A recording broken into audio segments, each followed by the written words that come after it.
My name is Lynn The Bad Guy, and I just jumped off the porch with Dirty Glove Bastard. Ask me who the realest know. I'ma say my mama.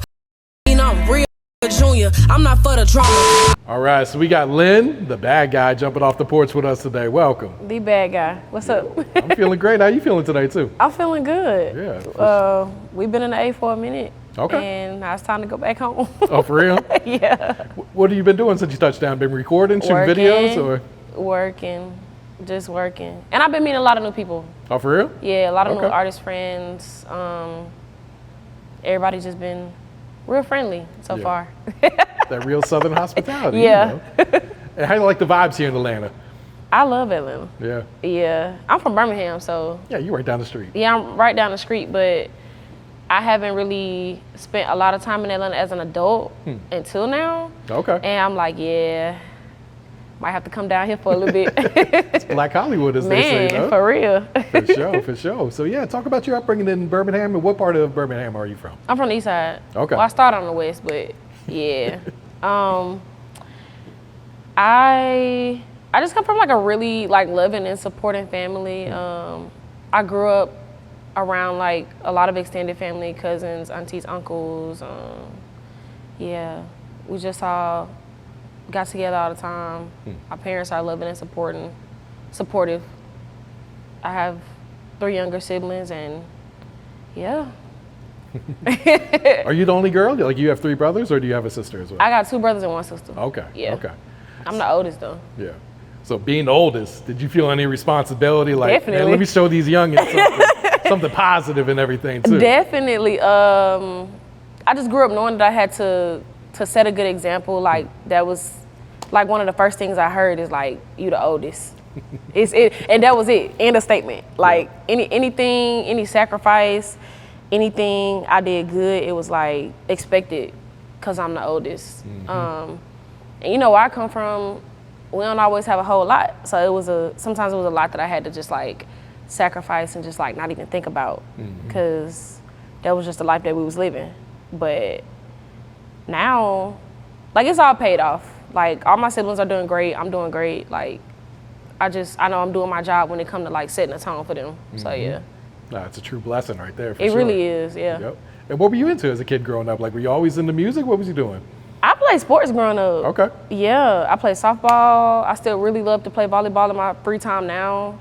I tried basketball. I suck at basketball. I fucking suck. I ran track for a little bit too, but I'm short, so I ain't that fast. Okay. I can't do all that. Were you playing sports like in high school and everything too? Or? From the time I was like, maybe like 6, 7. Like, I started playing t-ball like around that age. Oh, wow. And I just played sports like all through school. Yeah. So yeah. Now that's crazy. A lot of people I interview from Birmingham, they talk about their love for baseball.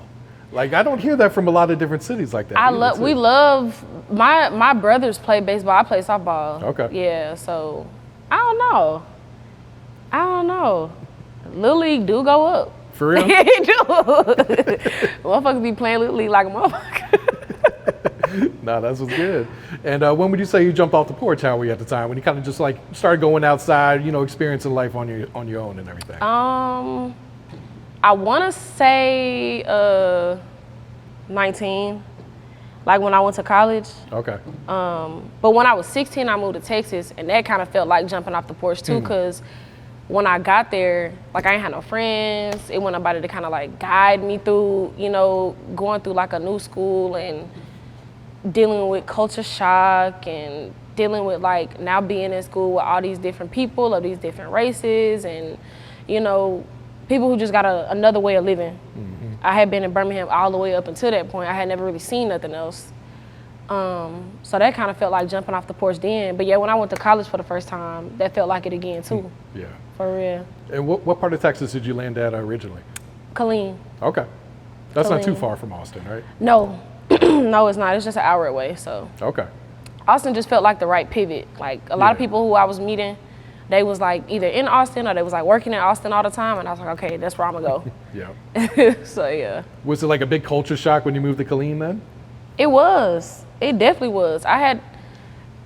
Birmingham is like 80-90% black, and I had never really went to school with, I won't say never, but majority of the people I went to school with were also Black and also like had the same upbringing as me. We listened to the same stuff. We liked the same stuff. And when I got to Killeen, that was not the case. That was not the case. It's like, I'm here. I kind of don't want to be here because, like, you know, you're 16. You feel like you got life figured out. You feel like you know how your life gonna be. And it happened kind of abruptly, too. Like, my mom was just like, fuck it. We going. Oh, for real? Yeah, she was like, did she get transferred or something? Like, what brought you guys to Texas? No, she had these two homegirls who she like really close with, like they just really close friends, and they went out there a year before, and they was like, I think I remember the day she got that phone call. She was like, oh, they was like, oh girl, da da da da, it's so nice out here. This everything, the schools are better, and this XYZ, and I don't know. One day she just sat me and all my like siblings down, and she was like, all right, how y'all feel about going to Texas? And next thing I know, we packing everything up. Oh shit. Yeah, so she was really just like fearless, and I was like, fuck it, we going. Fuck it, let's do it. You guys never visited beforehand? Like y'all just moved out there? She went once. Okay, she went once. She went once, and we had never been. Like my first time seeing everything, I was moving. So that shit was hard. Yeah, I could imagine, yeah. It was hard. Like I said, especially at 16, when you feel like you got everything figured out. Like, I know for me, like I had a boyfriend at the time. I'm like, oh yeah, I'm in love, and you know, and I had just made like the varsity volleyball team for the second time, and it was just like, it was so much stuff I had loaded up. like yeah, like I got my life figured out. I'm cool. And then I left and I had to start all over, but I feel like if she didn't do that, I feel like I wouldn't be where I am today. I feel like everything happened for a reason. So now that I'm 25, I can say, all right, yeah, she did what she was supposed to do. Yeah. Yeah. How long did it take for you to get adjusted to Texas and everything? I want to say about 3-4 years. Oh, really? For me, yeah, like for me to really feel like, because even I moved at 16, when it was time for me to go to school 2 years later, I was trying to go to college back in Alabama. Like I was trying to move back. And it didn't work out. And I can sit here today still and say like everything happened for a reason. I wasn't supposed to be back there. So I was still trying to get the fuck on. I was still trying to come back home. But I was meant to be there. I was meant to like go to TSU, meet who I met, and like kind of discover that I was more than just a fan of music. Like, you know, I wanted to play a different role. So everything just happened how it's supposed to. Oh yeah. And you just graduated last year, correct? Yes. Okay. Congrats on that, by the way. Thank you. Yeah. How would you describe your college experience? Man. I think that if I wouldn't have been pursuing music, it would have went way smoother. But since I was trying to pursue music at the same time, it was super rough. Because it would be certain times that, like, I really could have graduated sooner, but I fucked around and took 2 semesters off. Because I was just like, okay, I want to focus on music and I want to have time to do whatever I want to do. I want to go to the studio whatever time. I don't want to worry about going to class or homework, and that didn't work. It gave me too much time. So it was definitely like a roller coaster, just navigating like doing music and school at the same time. But it really wasn't because of the workload. It was more so because, okay, like I'm based in Killeen, I go to school in Houston, but all the connections I'm making out in Austin. So I was constantly in the car, like in the car always, just trying to make sure I was from point A to point B. That's really what made it hard. But when I decided to move to Austin, I just like switched to an Austin school and everything was green after that. Okay. And I was able to just finish. And what'd you get your degree in? Music business. Okay. Yeah. So you always knew music was the way. Well, when I was a freshman, I went to school and like COVID hit. So I was able to like come back home 2 months later and just say, oh, okay, well, I'm gonna try recording for the first time. But when it was time to go back to school, I was like, I don't want to be a psychologist, because that's what I started with at first. I was like, oh, okay, I'm gonna go for psychology, something that's like chill, something I can like switch from if I want to. And when I started to do music, I had a homeboy at school and he was like, well, shit, you rapping now, like, you know, TSU got this program, you don't gotta do psychology. And I'm like, oh shit. And so I switched. And it just made sense because at that point I just decided like it's not a plan B. Like no matter what role I play in music, it's gonna be something because this just what I'm kind of interested in now. So I was like, all right, I'm gonna just switch gears, everything just music. Yeah. So yeah, it was never a plan B when it came to like what I'm gonna graduate with and what kind of like job I'm gonna have. It was like no matter what, it'll always be something in music. Yeah. And were your parents real supportive of you pursuing music too? Yeah. Okay. My mama gave me money for my first studio session. Shout out to moms. Like no question. She was like, hell yeah. Fuck it. And do you remember when you fell in love with music initially? I think that I've always loved listening to music. Like I was that kid that was like, cause I know a lot of girls who grew up loving music and dancing did this, but like I was that kid that was at home with my cousin like making up dances to songs. Like music just always been a staple, and my mama loved music. Like my first concert was Black Eyed Peas. Oh wow. Like I was like, I think Rihanna did a concert in Birmingham. I was maybe like 12, 13. Like I've been going to shows. So it's just always been there. It's always been there. Yeah. Do you remember recording your first song then? I do. It was rough. And I think it was rough. I think I had grace from myself when it came to like what I was saying and what I was writing and what I was talking about. I just didn't like my voice. I hated my voice. I feel like it was just too high pitched. I don't know. I just didn't like the way my voice sounded after it was recorded, and that's something my ears had to get used to. And I also had to learn how to use my voice, you know, learn how to use it in a way that suited what I wanted to, you know, convey on the record. So yeah, that took a lot of time. Yeah, and checking out your music, you're really versatile too. Thank you. Yeah. Who would you list as your musical influences then? Just the South, just in general. I grew up listening to a lot of different people, but my ear was definitely regional. It was. And now that I'm older, I've like heard a lot of different stuff now, but I just look up to a lot of women, especially right now, a lot of women who can just rap their ass off. Like Megan, Leo, Beyonce. Like she sing her ass off, but Beyonce can rap, you know. Just a lot of the women who put on for the South. Yeah. And right now, you putting on for the South too. Thank you. That's gotta make you feel good too, you know? Yeah. And how long have you been releasing music, like putting it out to the public and everything? Since 2019. Okay. Yeah, it's been a minute. Yeah. Because a lot of people probably just discovered you this year or late last I know. year and thinking that you were a brand new artist. Yeah, but you know what? Some people are going back and doing their homework. I just did a show in Dallas, and a girl, she posted a video, and in her caption, or she DM'd me, and she was like, "I'm so glad you did. I don't know. That's a song I put out in 2024, I think." And I was like, oh, but you a new fan though, you know? So a song that's 2 years old, you glad I performed it? Oh, okay, cool. Like y'all, some people going back to do their homework. So yeah, I like when people go back to do their homework, cause it's like, okay, you new to me, you only been listening to me for maybe like a month or two, you know, like you see what's going viral, but it's like, nah, go back and listen. Cause a lot of people be in my comments asking me for shit I already did. That's a little annoying, but it's okay. It's all right. I'm just like, all right, y'all just gotta take a little time. Yeah. How would you describe that journey from 2019 up until before you were going viral? Was it a lot of ups and downs? Did you ever feel like giving up with it, or? I said I was gonna quit 1,000 times. 1,000 times.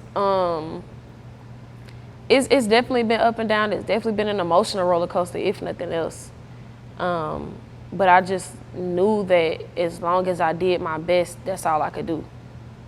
That's all I can do. And now that I look back, I know like just how much balls I had to have to keep going. Cause like, what do you mean you still doing this thing that ain't paid off in no way? Like, it doesn't make logical sense, but it's not about that. It's about what you want. But yeah, it was rough. What kept you going during those down days? knowing that it wasn't nothing else I wanted to do. Like you said, no plan B. Hey, it wasn't shit else. It wasn't nothing else on the table. As far as something that is gonna be a career, you know, like I done had plenty 9-to-5s, but as far as something that was gonna be a career, something that I was gonna be able to tell my kids, like, this is what I worked so hard for, there was nothing else. Even if I said like, all right, I'm gonna quit, like, oh, okay, I don't go record for 2 days, but like that third day, I'm back itching, like what I'm finna do, like, cause it's just, it was nothing else. Yeah, it was no plan B. So you never lost your passion for music. It was probably just all the bullshit around you that kind of made you want to get I don't think I've ever lost the passion for it, because passion can show itself in so many ways. You know, like I feel like if you don't care, that's when you don't go through the emotional roller coaster of it, because you don't care. But I don't think I've ever lost my passion. It's just the things that happen along the way can discourage you. But it's just, how do you pick yourself back up after you feel discouraged by XYZ? Whether it's because a song didn't do as good, whether it's because you ain't got the budget for this or that, whether it's because the music just ain't hitting right, or like, no matter what happened, it's just like how you pick back up after that fucked up thing happened. Yeah.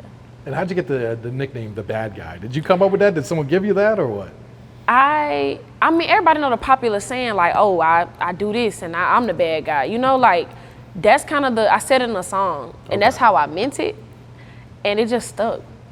I don't know. And that happened, like, that song came out in maybe like 2022. Okay. That song was so old, but, you know, being out in Austin, like, people kind of fucking with me a little bit, it kind of just stuck. And now it's just a thing. And this year for sure, and I know for sure when it came to like, I didn't want to be, it's so many Lynn's out there. Like if you get on Apple Music, it's so many Lynn's that come up when you just put Lynn in.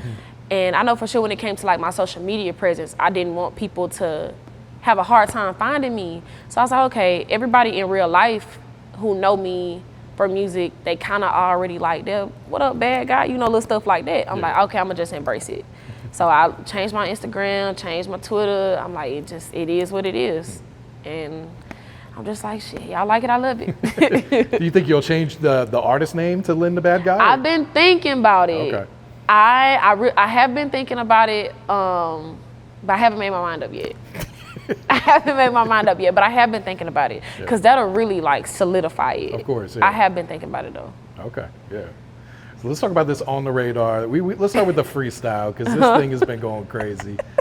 Did you have this prepared? Like, break this down. How'd you come up with this freestyle? I didn't write that freestyle until a week before I went. Okay. And I knew I was gonna go maybe like a month and a half time that I knew I was gonna go. But when it happened, like, I was like, when it got scheduled, like, all the emails got made and it was on the calendar, I was like, oh, okay, what am I gonna say though? Because like, that's the easy part, low key. Like, that was the easy part of it for me, was just doing the communication for it. But it was like, oh, okay, but now what am I gonna say to these millions of people on this platform?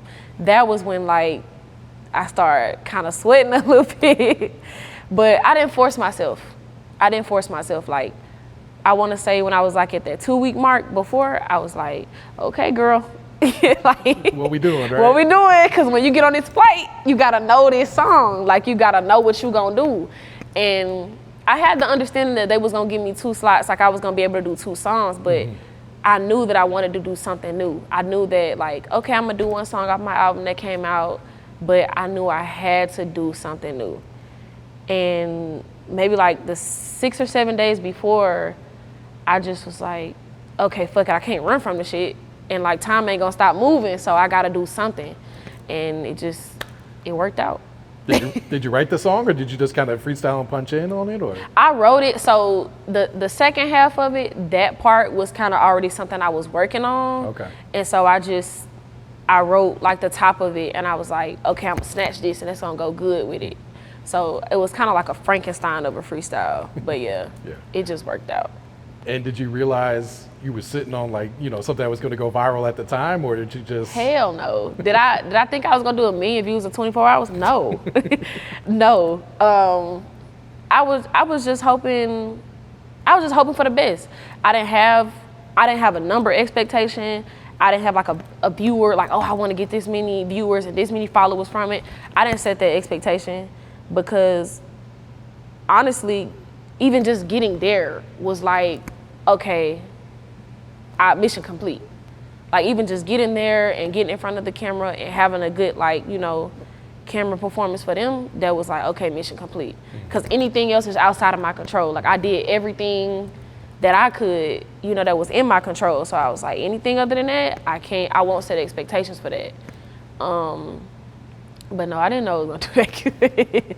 I didn't. If anything, I thought me doing the song from my album was gonna do the best. Yeah. Because I knew that's what people liked. So I was like, okay, people already like this one, so when the new people see it, they're gonna love it.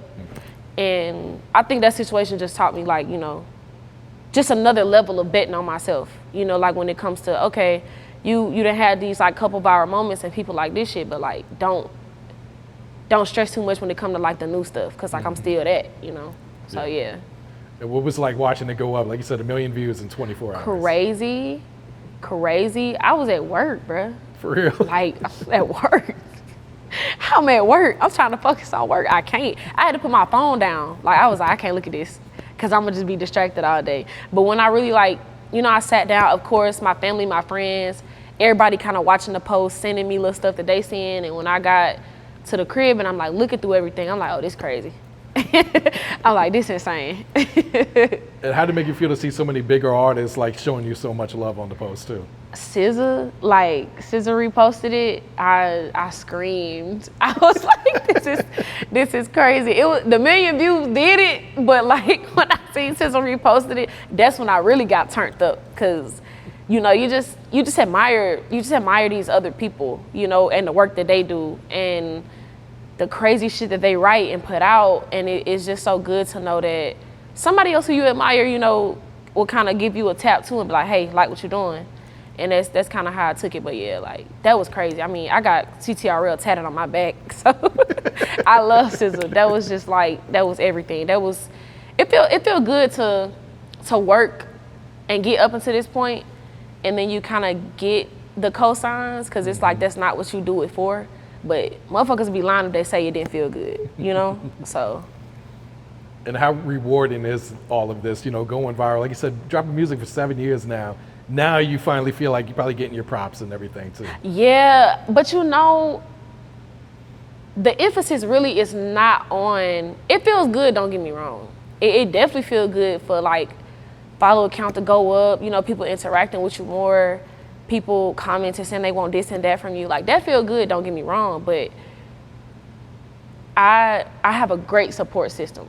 Like anything that I've done from like the beginning to now, there's always been people in my corner championing me, whatever. There's always been people in my corner to champion me and support me, you know? So it just feel like a escalated version of that. Yeah. And the other song you performed there is 10,000 Hours, which, you know, you dropped last year and it's been getting a great response. Yeah. Talk about the inspiration for that song when you made that one.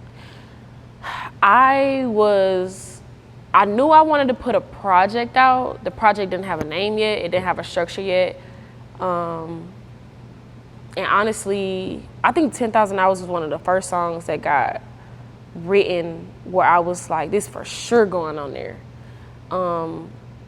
But I was sitting at home and I was like combing through YouTube beats, combing through them. And I landed on that beat and I was like, oh, okay, yeah, this one of the ones. And I just wrote it, like top to bottom. I just wrote it. I just knew that, cause when my single Soul Dreams came out earlier that year, I knew that I wanted that song to kind of set the tone of what the project was gonna sound like.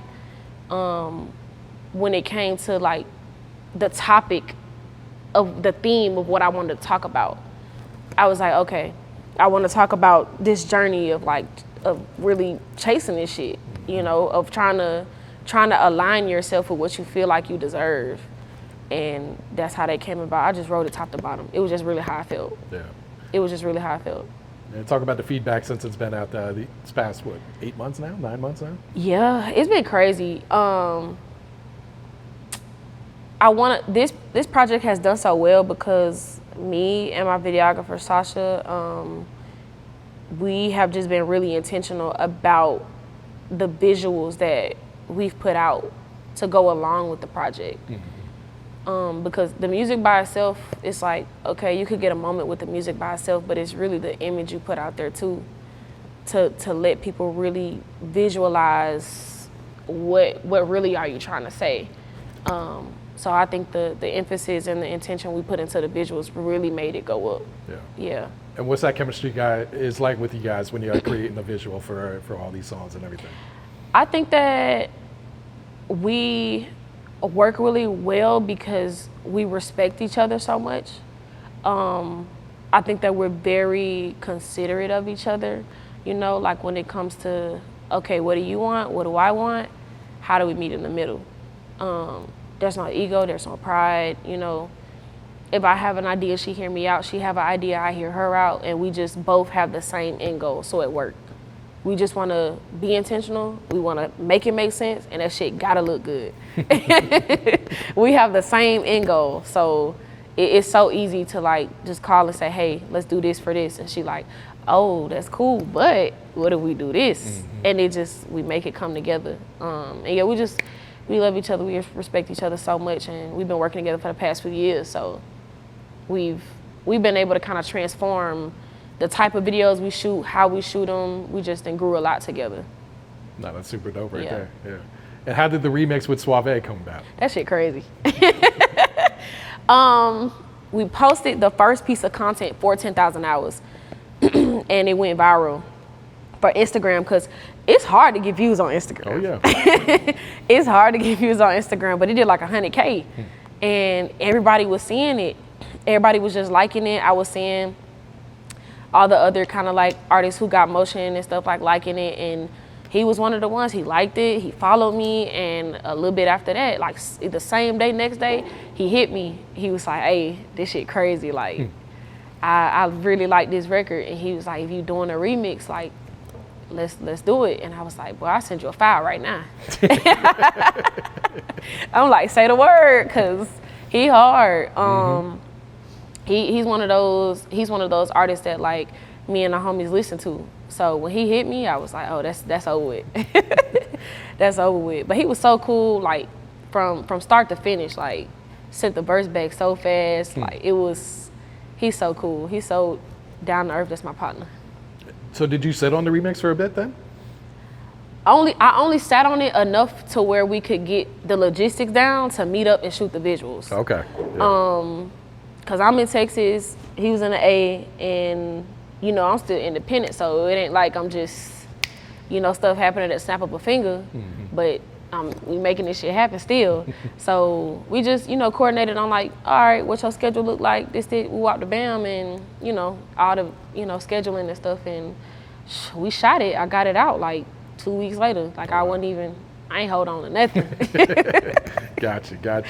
And did you have labels reaching out to you when 10,000 Hours first went viral on IG, or? There was definitely like a couple, you know, like A&Rs in my DM. Like people were just curious about what I got going on, but you know, at this point, stuff is starting to pick up as far as just like who, you know, people curious, and you know, when you do these type of numbers and you never had no backing behind you, people are curious. So it's a lot of curious people right now, yeah. Are you interested in signing in the future, or are you happy just, you know, since you're having all this success independently, just keep running it up like this? I'm interested in having the type of support that'll work for me. But I do have this understanding about being independent and about signing, you know, as of course every day I wake up, there's somebody new to talk to and kind of like give me game about like their experience. So I'm definitely still just taking it all in, but I would definitely still be independent if that's what makes the most sense to me. You know, I just want to do what makes sense for me. Yep. Were you able to quit your job once you started going viral on the radar? No. So you still working? Yeah. No shit. I'm still working. Yeah. Yeah. A lot of artists will probably, quit their job once they go viral, Man, them followers gotta turn into dollars. But Real shit. until they do, you gotta just make sure you're still good. You gotta take care of home. Yep. Let's go back to Slow Dreams. What made you want to tackle that beat? It's a classic. I heard it on YouTube. It was a nice beat. It was a nice beat, and I was writing Slow Dreams before I even had a beat. Oh, really? I kind of Okay. had like half of it already written out, and then I got on YouTube. I was just like, let me see if I could find something just to get a demo off. And I had just left my job, and I called my engineer and I was like, hey, you got some time? He like, yeah, come through. Went and I cut it, and it didn't even have an ending. It didn't have a name. It didn't have that name, like nothing. I was just getting shit off my chest. But something just told me to put it on TikTok. And I woke up the next morning and shit was a different story. Oh, for real? It went TikTok viral? was like, nah, that's a song. Did you already have the singing part at the end too? No, that wasn't there. That's what I mean by the ending. Like Okay. that wasn't even done. It was just like the whole, just a rap part. And I don't even know what we saved it as, but I know it was not Slow Dreams. Cause we was thinking about the name. Like the next day we got in the booth. Of course we got back in the studio the next day, like let's figure this out. And that's when we put the ending on there, we was like, okay, a nice name, like it can't be nothing just thrown together. We didn't take all day when it came to releasing it, but we definitely took, a couple weeks to say like, nah, this gotta be right. Cause I hit Sasha and I was like, we're not doing no more running guns. We're not doing no more running guns when it comes to these visuals because it's just different. Let's come different. And we agreed on that. And so we took a little bit, released the song, started rolling out visuals, and it's just been up since then. Oh yeah. And what was it like putting together the 10,000 Hours project? It was fun. It was fun. A lot of them records came really fast. Like I wrote a lot of them back to back, like within the same week or like the same day. And that's kind of a little bit about how I create. It's like I'm kind of like a batch, writer, when it comes to how I write my songs.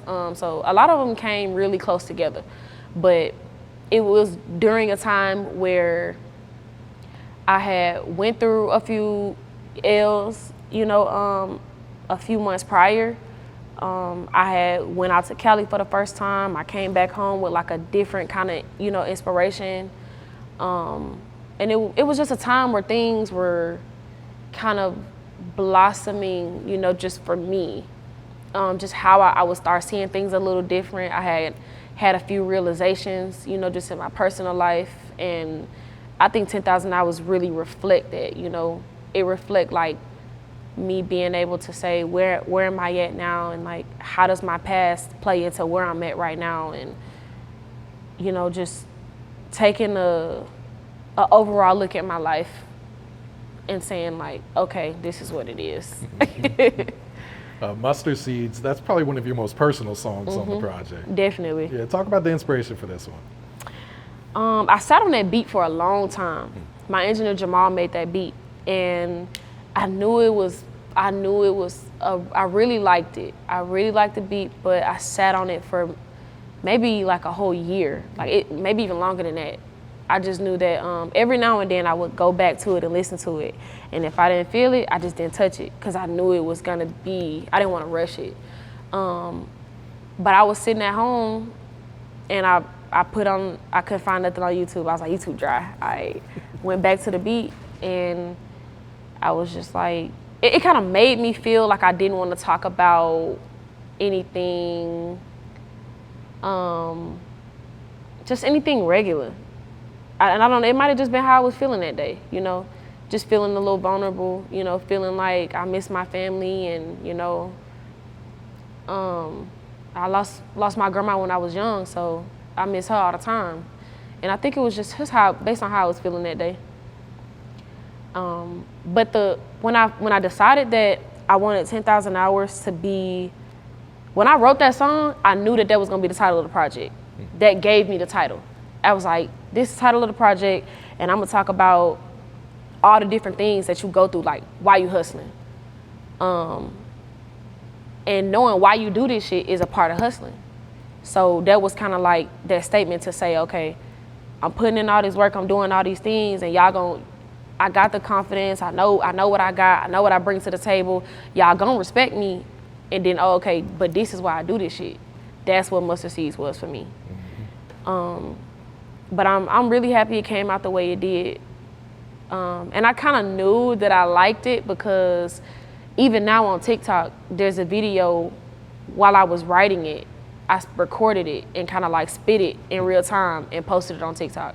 Cause I was kind of in that space of like, okay, like my TikTok followers went up, I have a little following, like let me be more active. So yeah, that's there, and that's like the first day, that was while I was writing it. Like I don't even think the second verse was written yet. But I felt good about it immediately. And I saw you post a video on IG. I think you were sitting in front of your grandma's house. I was. That's my childhood home. I was there. My grandma was living in the projects with my mom and my aunt, and she went back to school and got her a good job and bought that house. And now nobody lives there. It's abandoned. But I just still go by. I ride by. Yeah. Plenty of times, cause it's just I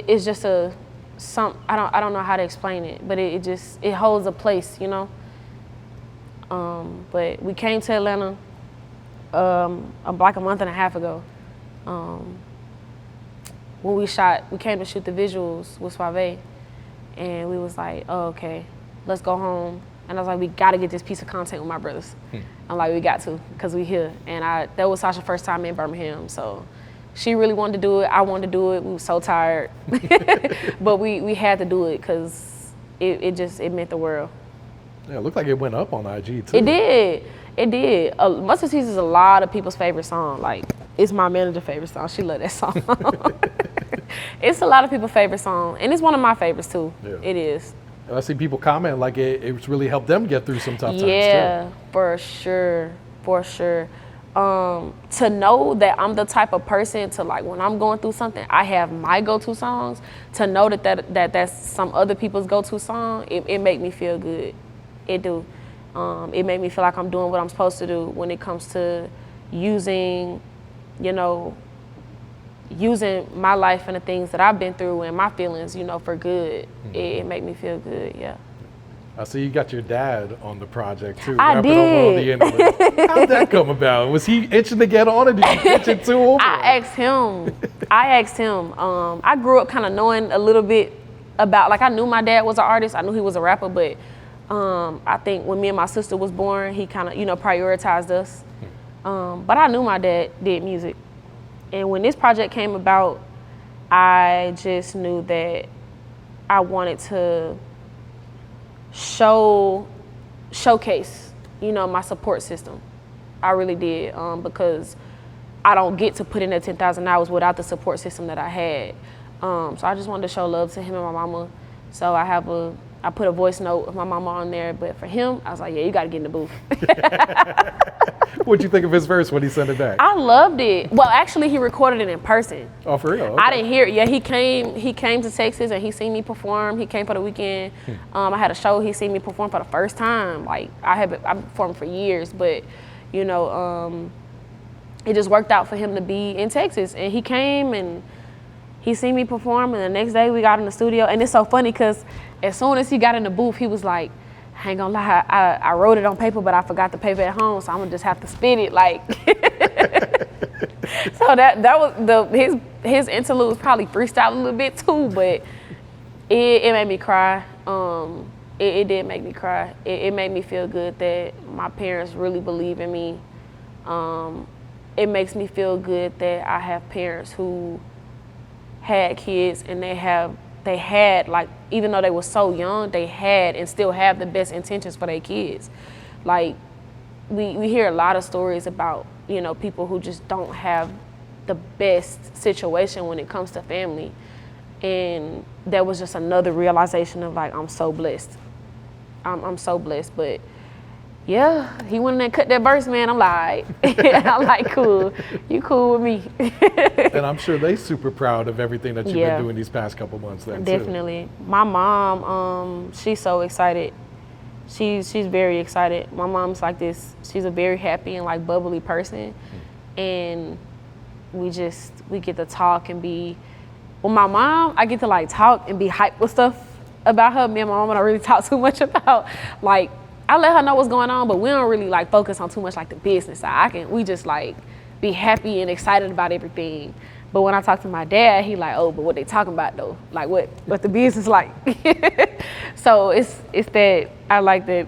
That's just the balance. I can talk, you know, with both of them about everything, and they're really excited for me. They're really excited. I know they're proud. They tell me every day, so they feel good. That's got to be a great feeling too. Yeah.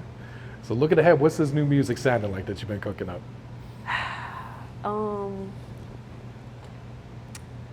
I'm excited for what's new because I'm still figuring it out. I'm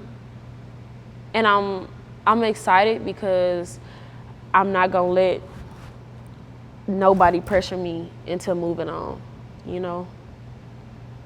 I'm gonna stick to my timeline. I'm gonna stick to how I like things. And that's not to say I'm not like taking heed to like all the new advice I'm getting, and, you know, my mind is open to new ways of doing things and new ways of like the process. But it feels good to have all these new people wanting to hear the old stuff and wanting to hear new stuff. But the new shit, just know the new shit's still gonna be hard. Would you do like an official music video for the freestyle, or would you remix it at all, or is it perfect the way it is, let's just move on? I wouldn't change the record. I'm not gonna change the record. But we are definitely just brainstorming about kind of how to support it by way of content or by way of, you know, just other things. We definitely wanna just keep shedding light on it. Cause just cause it was a freestyle don't mean it's not a part of my catalog. So we're definitely not gonna sell it short, for sure. Yeah. Let me ask, was it a big leap of faith going up to New York to, you know, even do On the Radar? Hell yeah. Yes, it's still a risk. Everything is a risk, cause you just don't know. You know, I could have went up there and got in front of that green background and it did 2,000 views. You know, it just, everything is still a risk. Everything is still a risk, but I just feel like I've been going for this long. I've been risk taking for this long. You know, why not keep taking risks and see where it go? You know, I might fall on my ass tomorrow, but I'll be up the next day. And we just gonna keep going. No, well said. What's some advice you would share to like your younger fans, to the kids coming up right now? Chase your dreams. Just do what you want to do. Don't care about what nobody else got to say about what you're doing. Don't care about what, you know, anybody's opinion, or, you know, just do you, for real. Like, just do you. And just know that everything ain't gonna be perfect. Don't paralyze yourself or your plans because they're not perfect. That don't matter. But, you know, just put your best foot forward. And you got to believe in you before anybody else do. And you'll be all right. That's great advice right there. Yeah. So looking ahead, Lynn, what's some goals you got set for your career now? I think that a lot of what I'm thinking about right now is just focusing on still perfecting my craft, you know. Still, like, I put 10,000 hours in, but I got to put a few more in. Right now, for sure, like, I'm thinking in terms of, like, the rest of this year. I just want to keep writing music. I want to keep connecting with the new people who are new to me. I want to keep traveling and keep making these new connections, and yeah, I just want to keep going. Definitely on your way, for sure. Yeah. Yep. Go ahead and plug your social media so everyone knows where to follow you if they're not tapped in. Y'all can find me everywhere at Lynn The Bad Guy. And you got any shout outs you want to give before we wrap it up? Shout out to my videographer Sasha, shot by 2 times. Shout out to my manager Jay. We still independent with this shit. Shout out to my family, shout out to my friends. Shout out to all the new supporters. I'm just grateful and I'm happy to be here. Ask me who the realest nigga I know. I'ma say my mama. Bitch, that mean I'm real nigga junior. I'm not for the drama.